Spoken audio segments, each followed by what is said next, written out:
Let's review retinal artery occlusions. A retinal artery occlusion is an ophthalmic emergency that involves the sudden hypoperfusion of a retinal artery, resulting in rapidly progressive cellular damage and permanent vision loss. This event is the ocular equivalent of a cerebral stroke and requires immediate evaluation and transfer to a stroke center. Retinal artery occlusion can affect any of the vessels supplying the retina. Oxygenated blood from the heart destined for the eye follows the internal carotid artery to its first branch, the ophthalmic artery. The ophthalmic artery branches into the central retinal artery, which travels within the optic nerve and supplies the inner retina via the superior and inferior arcades and arterioles. More distally, the short posterior ciliary arteries also branch off of the ophthalmic artery and supply the choroid and the optic nerve head. Approximately 15 to 30% of the population has a cilioretinal artery, which is a branch of the posterior ciliary artery and supplies blood to part or all of the fovea. Acute retinal arterial occlusion presents with retinal edema, ischemia, and opacification. The retina will be yellow or white in appearance. Non-human primate studies have shown permanent retinal damage developing after 90 minutes of non-perfusion. The edema spontaneously resolves over time, after which the inner retina atrophies, typically over the first month, but it may persist up to 3 months in some cases. Optic disc pallor due to acute ischemia is present in 65% of patients 3 months after onset of branch retinal artery occlusion. Approximately 60% of cases are central retinal artery occlusions, CRAOs. 35% are branch retinal artery occlusions, BRAOs. And 5% are cilioretinal artery occlusions. Ophthalmic artery occlusions are rare. Occlusion of any of these arteries affects the retina to varying degrees. In CRAO, there is generally diffuse vision loss, though only the central visual field may be affected in some cases. In BRAO, vision loss only affects a section of the visual field, which typically follows the nerve fiber bundles as arcuate, altitudinal, central, secocentral, or far temporal defects. In the case of ophthalmic artery occlusion, blockage is upstream of the circulation to both the inner and outer retina, resulting in catastrophic vision loss, often to no light perception. The incidence of retinal artery occlusions is approximately 1 in 100,000, and less than 2% of cases are bilateral. Patients are typically in their early 60s, and men have a slightly higher incidence than women. Risk factors of retinal artery occlusion include older age, male gender, smoking, hypertension, obesity, diabetes, hyperlipidemia, cardiovascular disease, and coagulopathy. Control of risk factors is the primary prevention of retinal artery occlusions. If the patient has already lost vision in one eye, risk factors should be aggressively managed with the help of a stroke team or a neurology service. Emboli are the most common cause of central and branch retinal artery occlusions. 90% of BRAOs are due to embolism from the heart or the carotid artery. And 1/3 of patients with CRAO have a clinically significant carotid artery stenosis. The 3 most common types of emboli are cholesterol emboli, Hollenhorst plaques, from the carotid arteries, platelet fibrin emboli associated with atherosclerosis, and calcific emboli arising from cardiac valve disease. An in situ thrombus is also possible in the cases of atherosclerotic disease, collagen vascular disease, inflammatory states, or hypocoagulable states. Ophthalmic artery occlusions should warrant considerations of giant cell arteritis. Likewise, giant cell arteritis should be considered in occlusions of the posterior ciliary arteries, which include anterior ischemic optic neuropathy, most common, cilioretinal artery occlusion, and choroidal ischemia. Occlusion of the cilioretinal artery may also be secondary to a central retinal vein occlusion because of increased outflow resistance. Giant cell arteritis should always be in the differential diagnosis for sudden vision loss in patients over 50 years of age. A typical patient with a retinal artery occlusion will describe sudden, painless loss of vision. There may be an antecedent history of temporary loss and return of vision called amaurosis fugax. Amaurosis fugax is a transient vision loss due to reversible retinal ischemia. It is described as a painless dimming or curtain-like loss of vision that may progress to no light perception, lasting for minutes with complete resolution of symptoms. Amaurosis fugax is a form of TIA and may be more accurately described as a retinal TIA, meriting an urgent evaluation for thromboembolic disease and vasculitis, such as giant cell arteritis. A relative afferent pupillary defect will be present in CRAO or ophthalmic artery occlusion, but may be more subtle in a BRAO. Depending on the site of blockage, visual acuity varies. Visual field defects correspond to the portion of the affected retina. Patients with a patent cilio-retinal artery may still have arterial perfusion to the fovea, so they may retain 20/20 vision, although their peripheral field will be affected. Conversely, a cilio-retinal artery occlusion may only affect central vision with sparing of the peripheral visual field. The fundus may appear normal initially. Within a few hours of onset, classic retinal whitening with a cherry red spot over the macula appears. Retinal edema opacifies the retinal nerve fiber layer, resulting in obscuration of the retinal details except at the fovea, which does not have any retinal nerve fibers. The red spot is thought to represent the normal appearance of the underlying retinal pigment epithelium.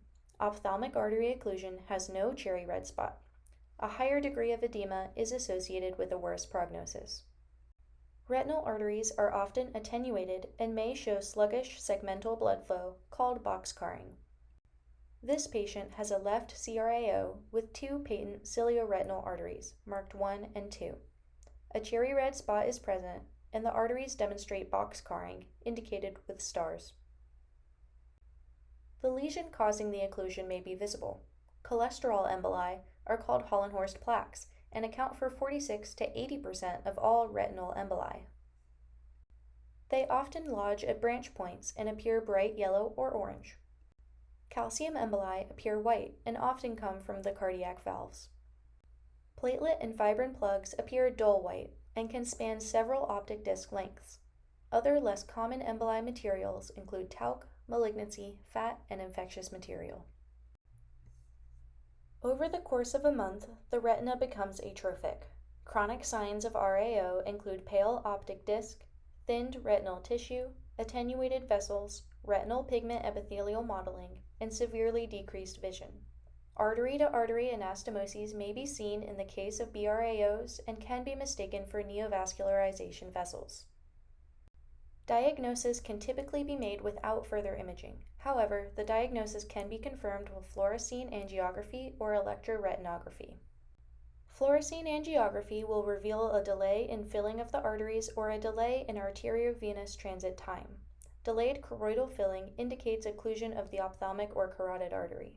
Over time, the FA may appear normal as the vessels recanalize.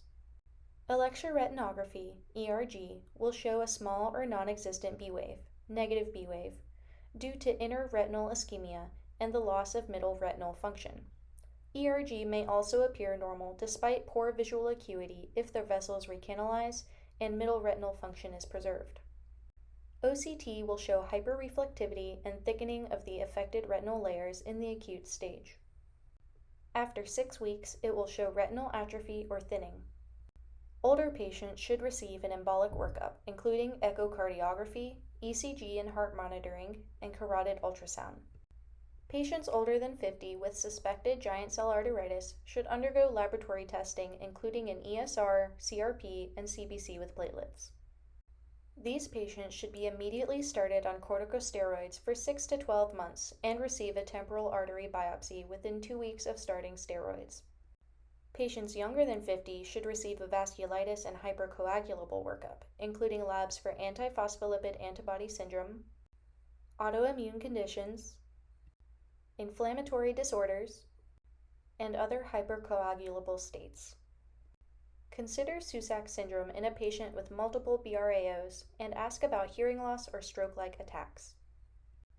Sudden, painless monocular vision loss is most often caused by CRAO, optic neuropathy, retinal detachment, or intraocular hemorrhage. A cherry red spot may be present in a variety of conditions, such as lysosomal storage disorders, including Tay-Sachs and Niemann-Pick disease, retinal ischemia, retinal infarction, such as macular infarction, trauma, including commotio retinae, and inflammation. Drug toxicities with quinine, carbon monoxide, dapsone, methanol, and intravitreal gentamicin may present with a cherry red spot. In patients with embolic disease, also consider cardiac myxoma, fat emboli from long bone fractures, septic emboli from endocarditis, and talc emboli in patients with a history of intravenous drug use as potential causes. Amaurosis fugax can also occur in ocular ischemic syndrome caused by carotid disease. In this case, exam may also show conjunctival injection, neovascularization of the anterior and posterior segment, and inflammation of the anterior chamber or vitreous. Other exam findings are optic nerve edema, cataract, and retinal hemorrhages.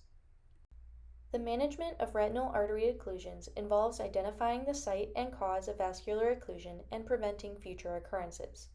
Patients with acute symptoms are referred immediately to the nearest stroke center for evaluation of a cerebral vascular accident. Studies show a high risk of CVA in the following days, weeks, and months after retinal artery occlusions. Even in a group with no other neurologic deficits, concurrent ischemic stroke was detected in 19.5% of patients. Intervention for retinal artery occlusions is controversial, as there are no level 1 evidence-based therapies that prove effective, and some have been suggested to worsen the condition. Tissue plasminogen activator, TPA, was found in the EAGLE study to increase intracranial hemorrhage without visual benefit.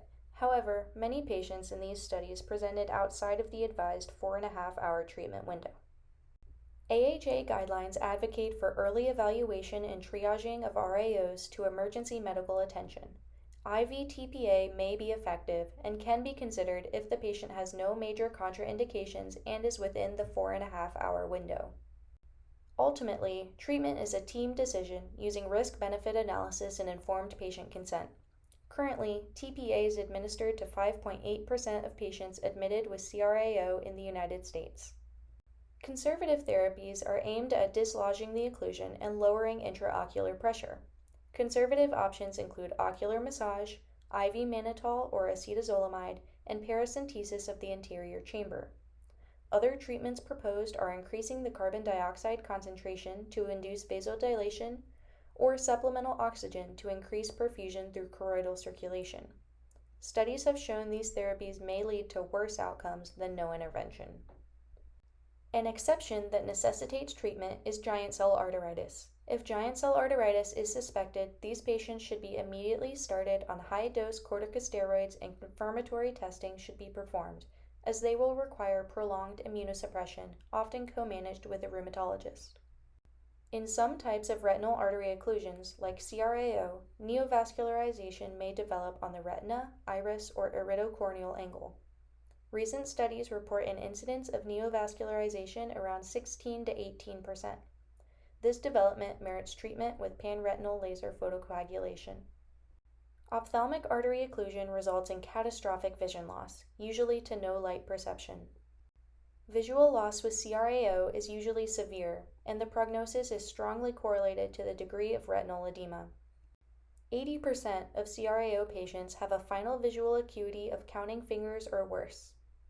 However, if the patient has a patent cilioretinal artery, vision usually recovers to 20/50 or better with significant peripheral field impairment.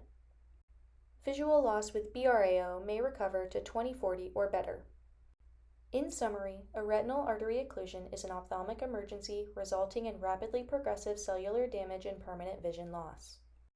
Causes include emboli, thrombi, vasculitis, such as giant cell arteritis, direct trauma, and vasospasm. Risk factors of retinal artery occlusion include older age, male gender, smoking, hypertension, obesity, diabetes, hyperlipidemia, cardiovascular disease, and coagulopathy. Control of risk factors is the primary prevention of retinal artery occlusions. Patients will present with painless monocular vision loss and a possible history of amaurosis fugax. Visual field loss can range from no light perception with ophthalmic artery occlusion, full field loss with CRAO, and partial field loss with BRAO or cilio-retinal artery occlusion.